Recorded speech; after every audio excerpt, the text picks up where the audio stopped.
माझा आरोग्य शोकचा पेपर आहे रे, मी काय वाचू?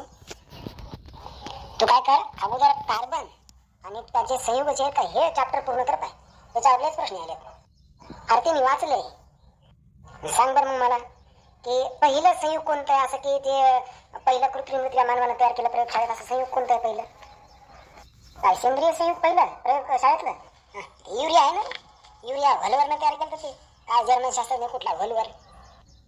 मग सेंद्रिय संयुग कशाला म्हणतात हे माहिती आहे का तुला? हा? अरे बाबा इतकं सोपं तर मला कधी बी येतं की रे. सेंद्रिय संयुग म्हणजे जे की कार्बन पासून बनतात, म्हणजे जसं की प्राणी वनस्पती यांच्यामध्ये कार्बन असतो त्याच्यापासून बनतात. आणि असेंद्रिय म्हणजे काय माहितीये का, की जे खनिजापासून बनतात, त्याच्यामध्ये प्राणी वनस्पती यांचं जे कार्बन असतं ते त्याच्यात नसतं, ते खनिजापासून बनतात. आणि जे युरिया बनलं का, युरिया हे युरिया जे बनलं होतं व्हलवरनं बनवलं, हे जे बनवलं होतं ना, हे मात्र त्यानं कृत्रिमरित्या बनवलं होतं माहितीये का प्रयोगशाळेत. हे काय सोपे सोपे प्रश्न विचारायला.